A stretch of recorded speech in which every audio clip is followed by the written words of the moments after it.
Guys, it's a beautiful day. The sun is out, the birds are chirping, and I am ready to go. Welcome to First Sip. If it's your first time here, I drink coffee every morning with you and read the Bible. I finished off my bag of beans today, so I'm gonna go shopping as soon as this video is done and get something else to brew. I'm very excited. We got 3 parts to the show. I'm gonna read some scripture, I'm gonna give you my take on it, and then I'm gonna send you guys home to take it further. I am in the ESV version here, got my study Bible. Today is the 29th, so we will be reading the 29th chapter of Proverbs. We're almost done, guys. We're almost done with Proverbs. So let's jump into today's reading with verse 1. He who is often approved yet stiffens his neck will suddenly be broken beyond healing. When the righteous increase, the people rejoice, but when the wicked rule, the people groan. He who loves wisdom makes his father glad, but a companion of prostitutes squanders his wealth. By justice a king builds up the land, but he who exacts gifts tears it down. A man who flatters his neighbor spreads a net for his feet. An evil man is ensnared in his transgression, but a righteous man sings and rejoices. A righteous man knows the rights of the poor. A wicked man does not understand such knowledge.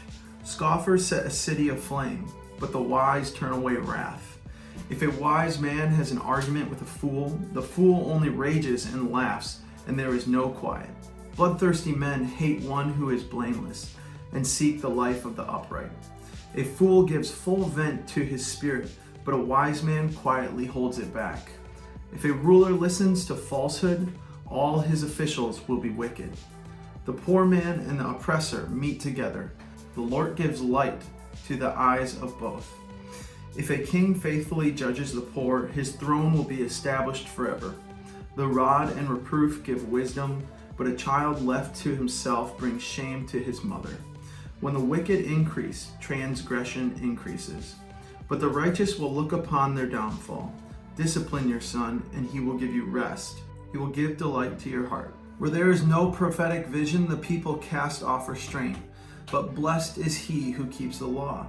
By mere words a servant is not disciplined, for though he understands, he will not respond.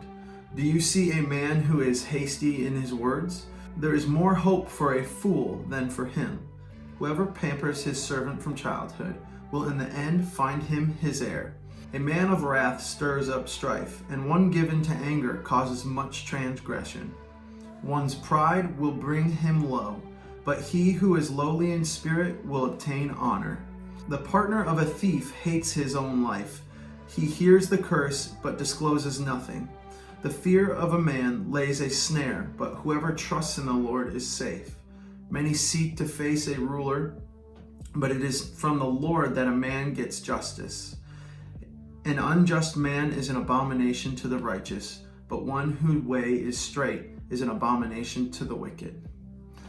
And that is the end of chapter 29. Again, we're finishing up Proverbs here. I'm really excited about today's verse that I picked out for you guys. It is verse number 23. It says, "One's pride will bring him low, but he who is lowly in spirit will obtain honor." What it's saying there is pride will bring humiliation, while humility brings honor.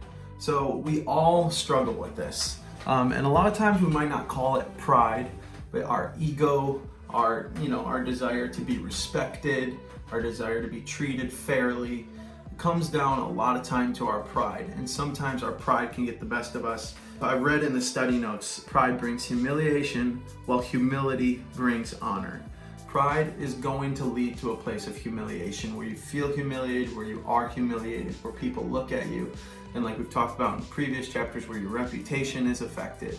Pride is such a powerful thing in our life, and we need to have a proper perspective on how to navigate it. And what this verse is talking about here is humility. So it warns against pridefulness. It's going to lead to humiliation, but then it encourages us to live in humility.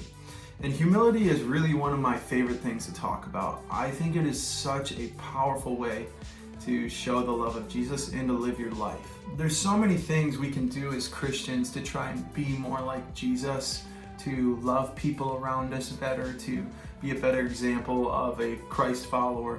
But I think humility is one of the most defining characteristics that sets people apart, that makes people recognizable, that makes you look at them and say they're different.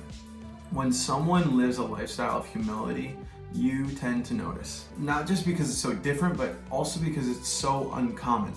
It's not an easy life shift. It's not easy to make the jump to the other side because it's not about you anymore.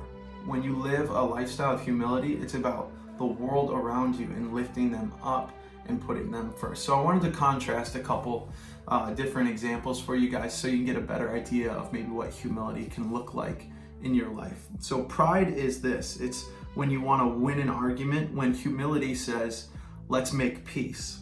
Pride is when you're looking what's best for you, and humility is, well, what's best for others.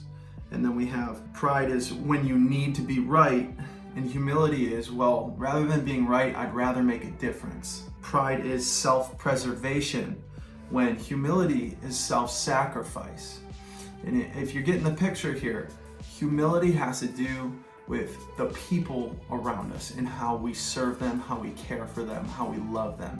At the core of it, humility is an act of love to the people around us. And that's why it's not easy, because we all love ourselves and it's so easy to put ourselves first. I heard a quote once that says, humility is not thinking less of yourself. It's not about downing yourself. It's not about this false, like, oh, I'm not good at this. You know, they're like always all sorts of misconceptions about humility. Humility is not thinking less of yourself. It's thinking of yourself less often, right? It's you changing your perspective to start thinking about others first. It's not that you need to completely disregard yourself and your needs, but you need to think of other people first. When I look at Jesus, I can't help but see humility. I think one of the strongest characteristics when I look at Jesus and his lifestyle, what made him such a radical person on earth, what grew him the following that he had, and why we're talking about him today, one of the biggest pieces is his lifestyle of humility. The way he walked around. He is the Son of God, yet he decided to wash people's feet, yet he decided to let himself be crucified, be beaten, all these things. His lifestyle of humility communicates what? Communicates his love for us so deeply. It's unmistakable how much he loves us because of the humility he showed throughout his life. That's really all I have for you guys. I care so much about this topic, and I just pray that this week you guys can go throughout your week looking at how you can serve the people around you, how you can grow into a better man or a better woman of God who walks and lives humbly and makes it a priority to pursue that in their life. This week, figure out how you can pack away the pride and learn to serve the people around you in humility. I love you guys. Had a great time this morning. And as I always say to my favorite mug, I'll see you in the morning.